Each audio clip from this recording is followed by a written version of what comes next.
여러분 안녕하십니까? 증시가 극적인 롤러코스터 장세를 연출하며 이틀 연속 사이드카가 발동됐습니다. 어제 5% 넘게 급락했던 코스피는 하루 만에 5년 10개월 만에 가장 높은 상승폭을 기록하며 종가 기준 사상 최고치를 다시 썼습니다. 특히 삼성전자는 11% 넘게 폭등하면서 단일 종목으로는 처음으로 시총 1,000조 원 시대를 눈앞에 뒀습니다. 최윤아 기자. 네, 최윤아입니다. 코스피가 검은 월요일을 딛고 다시 큰 폭으로 오르면서 급등장으로 돌변했군요. 네, 코스피는 어제보다 6.84% 급등한 5,288.08을 기록하며 사상 최고치로 정기장 거래를 마쳤습니다. 5년 10개월 만에 최고 상승률인데요. 나흘 동안 순매수했던 개인이 순매도 전환하며 2조 7천억 원 팔았지만 외국인과 기관이 사들였습니다. 상승세가 무섭게 이어지며 글로벌 투자은행들도 코스피 전망치를 잇따라 높이고 있는데요. JP모건은 코스피 올해 목표치를 6,000에서 7,500까지 올렸습니다.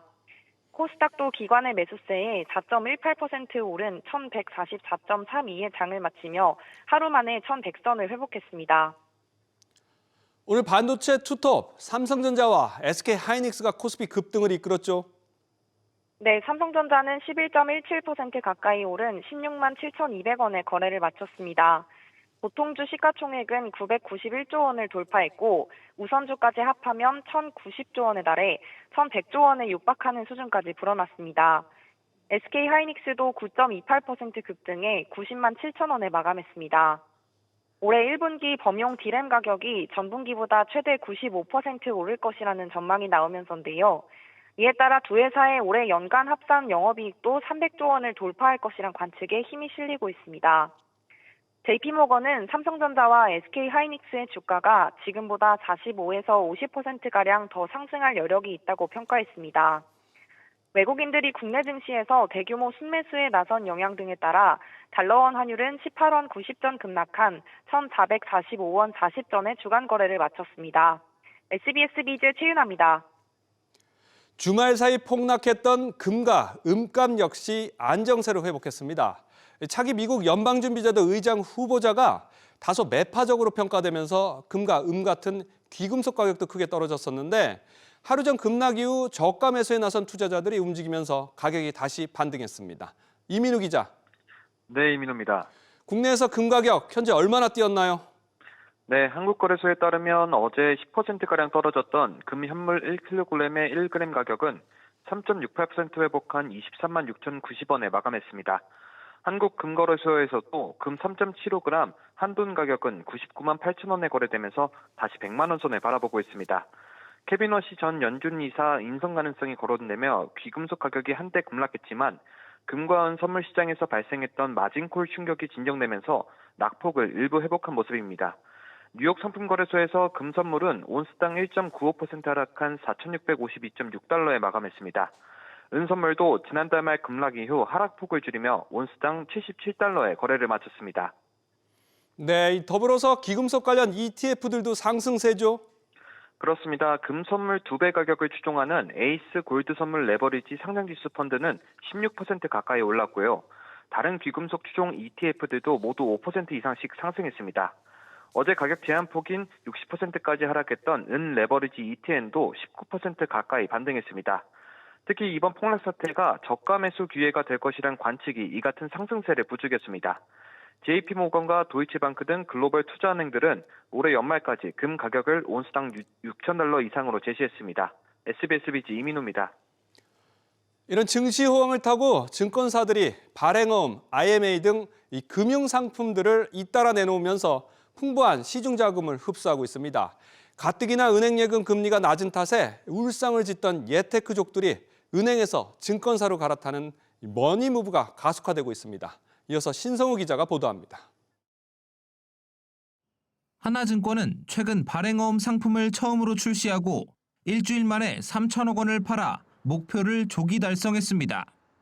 연 3% 중반 금리의 특판 상품으로 투자자들의 관심을 끌었다는 평가입니다.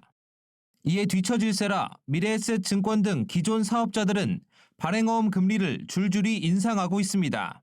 금리 경쟁력을 높여 고객을 붙잡겠다는 겁니다. 잇따른 IMA 상품 출시도 증권사로의 머니무브에 기름을 붓고 있습니다. 지난해 말 종합투자계좌 IMA 1호 상품을 내놓은 데 이어 최근 2호 상품까지 출시한 한국투자증권은 두 차례에 걸쳐 약 1조 8천억 원의 자금을 모았습니다. IMA는 고객으로부터 받은 예탁금을 기업 금융에 투자해 수익을 배분하는 계좌로 투자 실적에 따라 높은 수익률을 기대할 수 있고 회사가 원금 지급 의무를 가지고 있습니다. 최근 들어 은행의 저축성 수신금리가 오르고 있지만 아직 3%에 못 미치는 은행 금리보다 높은 수익을 기대할 수 있다는 생각에 머니 무브 현상이 나타나고 있는 겁니다. 예금 수익, 예금 금리는 언제나 마찬가지지만 우리나라는 그렇게 좋지 않으니까, 그리고 지금 금리도 올라가지 않는 상태니까. 실제로 지난달 5대 은행의 정기 예금은 2조 원 넘게 줄었습니다.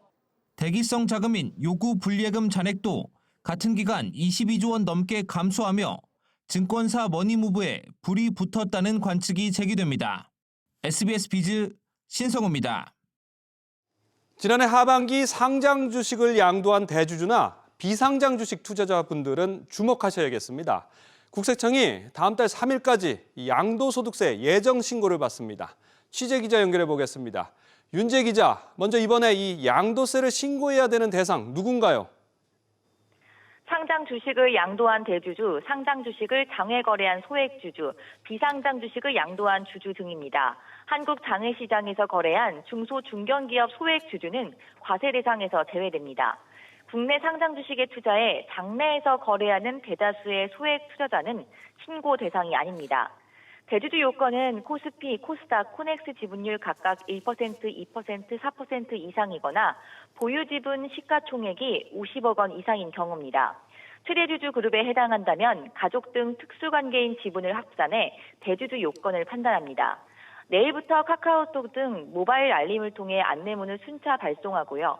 60세 이상 대상자에게 우편 안내문도 추가 발송합니다. 홈택스를 통해 납세자가 스스로 양도소득세를 신고할 수 있도록 주식 양도세 미리 채움 서비스를 확인하면 됩니다. 특히 올해에는 홈택스 신고 화면에 동일자, 동일 종목 양도가액 자동 합산 기능이 추가되기도 했습니다. 그럼 이 비과세에 해당하는 경우에도 이번에 양도소득세 신고를 해야 하는 건가요? 네, 신고해야 합니다. 납세자가 양도소득세 신고를 통해 해당 주식이 비과세 요건에 해당함을 증명하고 확인받는 과정이 필요합니다. 이전에 비과세를 적용받은 사실이 있더라도 새로운 투자에 대해서는 다시 해당 요건이 충족하는지 확인해야 합니다. 또 모든 창업기업 등의 양도소득세가 비과세되는 건 아닌데요.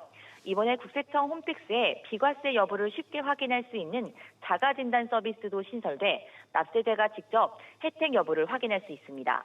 SBS 비즈 인재입니다. 계속해서 다음 소식들 전해드리겠습니다. 이재명 대통령이 다시 한번 오는 5월 다주택자 양도소득세 중과를 예정대로 시행한다고 밝혔습니다. 그 대신에 중과 적용 판단 기준을 잔금일에서 계약일로 하고 남은 석 달 안에 이 주택을 팔고 잔금까지 내건 빠듯하니 그 기간을 경우에 따라서 6개월까지 인정해 주기로 했습니다. 지웅배 기자. 네, 지웅배입니다. 이재명 대통령이 집값 잡기의 필요성 다시 강조했죠. 네, 이 대통령은 부동산이 주식과 비교해 비생산적이라는 점을 다시 지적했습니다. 주가와 집값은 좀 다릅니다. 주가는 기업 활동에 도움이 되죠. 집값이 오르면 투자 자산이 집값에 또 부동산에 매여가지고 생산적 영역에 사용되지가 못해서 그 사회 경제 구조가 왜곡됩니다. 4년간 유예됐던 다주택자 양도세 중과가 오는 5월 9일부터 다시 시행됩니다. 다만 당장 집을 처분하기엔 빠듯한 다주택자가 있을 테니 잔금일 대신 계약일 기준으로 중과 여부를 판단합니다. 이에 잔금과 등기 기한을 늘려주는데요. 기존 조정 대상 지역이었던 강남 3구와 용산구엔 3개월까지, 11호 대책에서 조정 대상 지역에 새로 포함된 곳들은 6개월까지 기한을 둡니다. 이번 정책을 밀어붙이겠다는 강경한 의지도 다시 내비쳤어요. 네, 이 대통령은 국무총리를 향해 아마라는 표현을 써서는 안 된다며 치밀하게 준비하고 부동산 불패 신화를 끊어내야 한다고 촉구했습니다. 버티면 언젠가는 집 거래를 하기 위해서 풀어주겠지 이렇게 믿잖아요. 이 가능성을 원천적으로 봉쇄해야 됩니다. 정권 교체를 한번 기다려보자 이런 것도 있을 수 있어요. 실제로 그럴 수 있습니다. 근데 그게 불가능하게 만들어야지. 다만 팔려는 주택에 세입자가 있는 경우를 위해 보완책을 마련할 계획입니다. 이와 함께 잔금 기한을 늘리면서 토지거래 허가제에서 정한 허가 후 4개월 내에 잔금 실거주 규칙과 어긋나는 문제가 생겼는데요. 정부는 이에 제도 간 충돌로 거래가 막히지 않도록 토어제의 그 기준도 함께 조정하겠다는 방침입니다. SBS 비즈 지웅배입니다.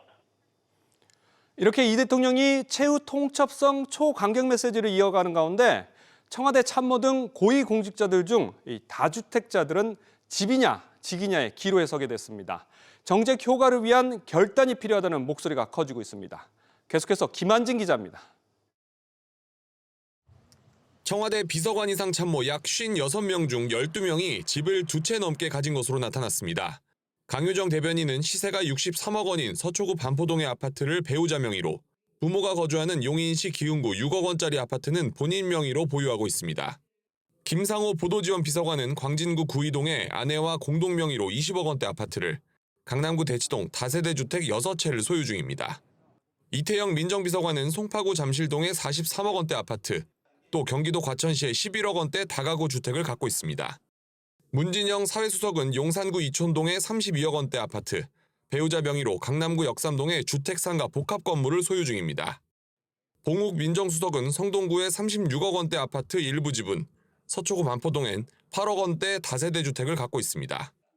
이준석 개혁신당 대표는 민주당 의원들, 정부 관계자들은 5월 9일까지 집을 팔 것이냐고 물었고, 주진우 국민의힘 의원은 청와대 인사는 봐줄 사정이 있고 국민은 부동산 투기꾼인가라고 지적했습니다. 이 대통령은 국무회의에서 비판을 인식한 언급을 했습니다. 정부에 관계된 사람들 중에 다주택 있는데 니그부터 먼저 팔아라고 시켜야 되는 거 아니냐 이렇게 얘기하는데 저는 이것도 문제가 있다고 생각합니다. 제가 예를 들면 누구한테 이거 팔아라고 시켜서 팔면 그거는 그 정책이 효과가 없다는 뜻이에요. 제발 팔지 말고 좀 버텨줘 라고 해도 팔게 상황을 만들어야죠. 다만 솔선수범이 먼저라는 지적도 제기됩니다. 부동산 정책을 추진하는 데 있어서 고위공직자나 여당 국회의원이나 청와대 이 임명직, 지명직 고위공무원들이 솔선수범을 하게 되면 정부 정책의 신뢰성이나 효과성이 좀 더 뛰어나지 않을까. 서울시장 출마를 선언한 한국개발연구원 출신 윤희숙 전 의원은 이 대통령이 다주택자를 악마화하고 있다며 임대시장 유지 기반인 다주택자가 다 처분하면 전월세가 불안해지고 분양 수요 위축으로 주택 공급도 타격을 받을 것이라고 질타했습니다. SBS 비즈 김한진입니다. 이런 가운데 서울 주택 공급 방식을 둘러싼 정부와 서울시의 충돌이 오늘도 이어졌습니다. 오세훈 서울시장은 정부의 용산 국제업무지구내 주택 만가구 공급 방침에 대해서 닭장 아파트가 될 것이라며 날을 세웠습니다. 이 내용은 박연신 기자가 전해드립니다. 서울 성수동의 3표 레미콘 부지. 서울시는 이곳을 최고 79층 규모의 업무 주거 상업복합단지로 개발하되 업무 시설 비중은 35% 이상 확보하고 주거 시설은 40% 이하로 제한하겠다고 못 박았습니다. 이곳 3표 시멘트 공장 부지는 서울 도심 한가운데 남아있는 대표적인 유휴 부지입니다. 주택 공급 확대가 요구되는 상황에서도 서울시는 이 부지를 업무, 혁신 기능 중심으로 개발하겠다는 기존 방침을 다시 확인했습니다. 직주락이라는 표현을 많이 써요. 한 공간 내에서 직장과 주거와 여가를 즐길 수 있는 그런 공간이 적정 비율이 항상 마련이 돼야 불필요한 장거리 이동을 최소화할 수 있는 도시계획이 되는 겁니다.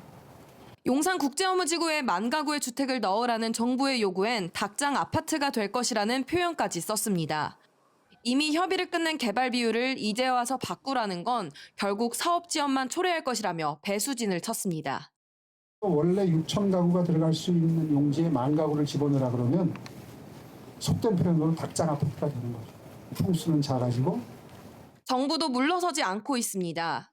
국토부는 최근 129 공급 대책에 대한 재탕 논란을 일축하며 가용 부지 최대 활용 방침을 고수하고 있습니다. 가짜뉴스 등에 대해서도 강력 대응을 시사했습니다.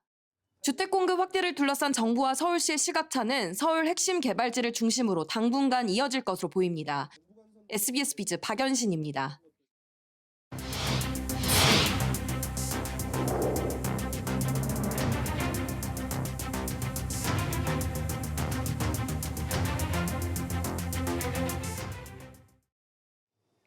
지난달 소비자 물가가 5개월 만에 가장 낮은 상승률을 기록하면서 지표상으로는 안정된 모습을 보였습니다. 하지만 일상생활에서는 잘 체감은 되지 않고 있습니다.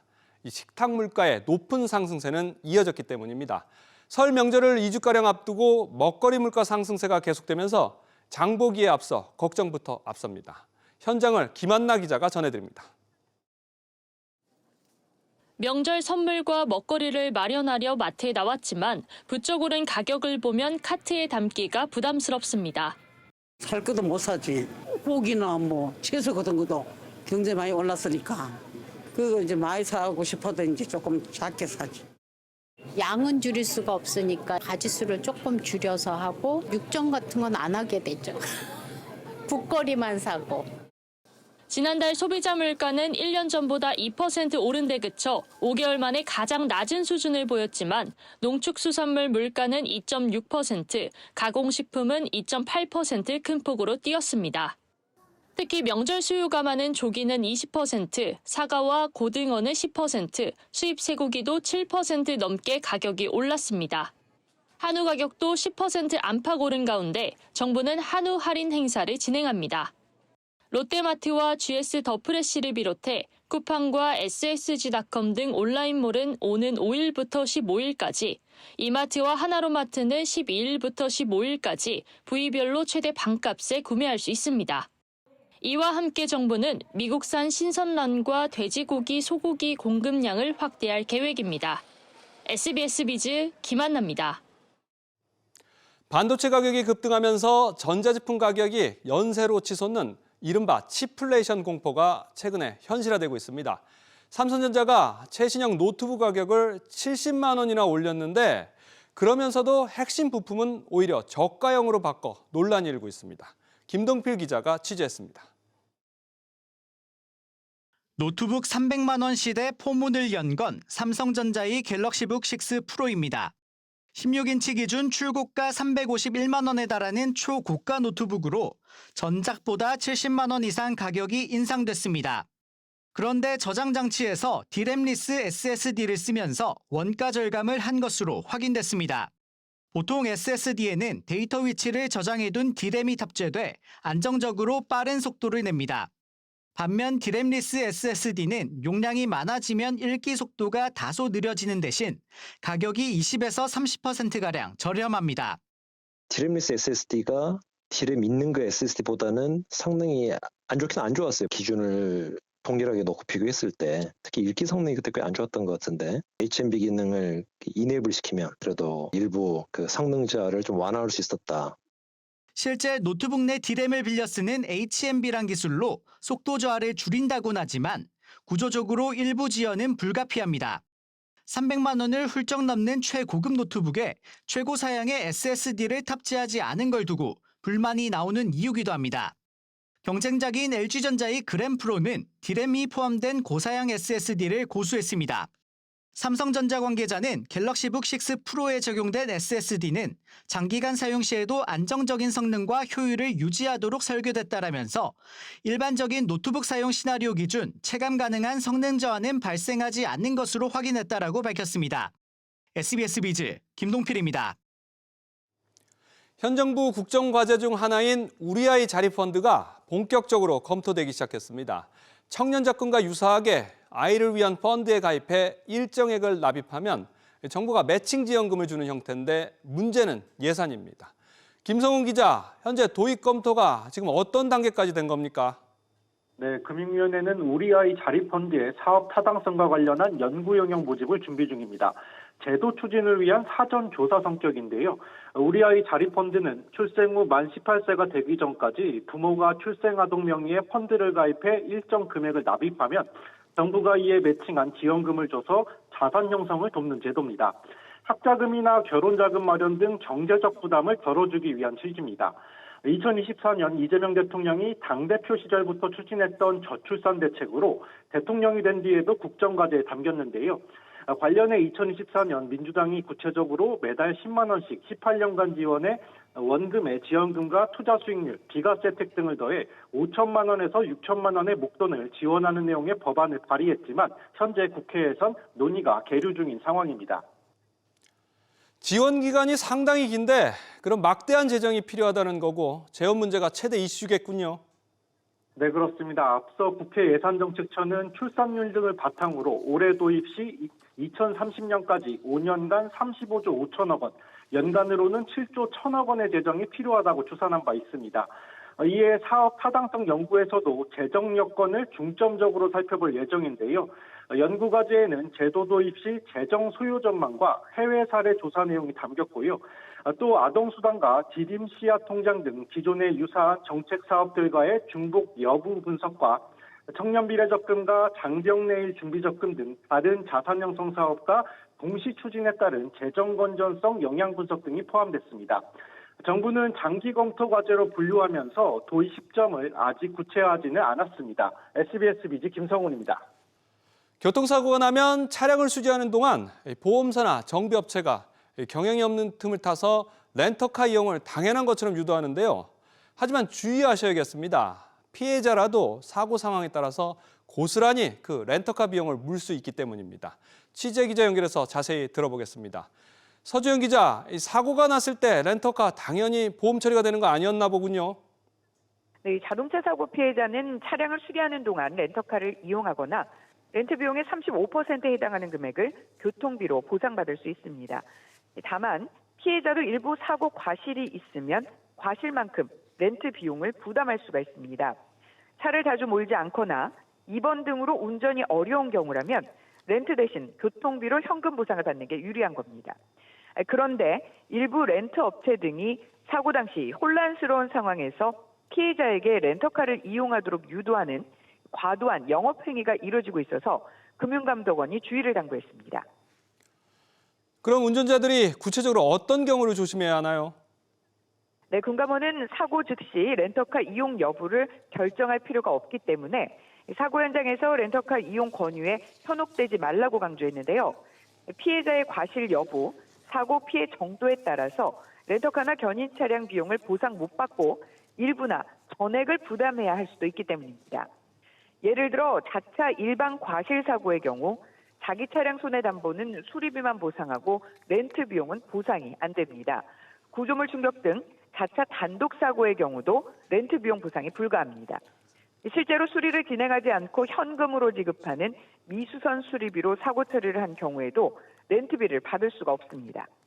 따라서 피해자는 보상 대상에 해당하는지 사전 확인이 꼭 필요하고 불확실하면 보험사 문의 후 사고 처리를 진행하는 게 피해를 예방할 수 있습니다. SBS 비즈 서주연입니다.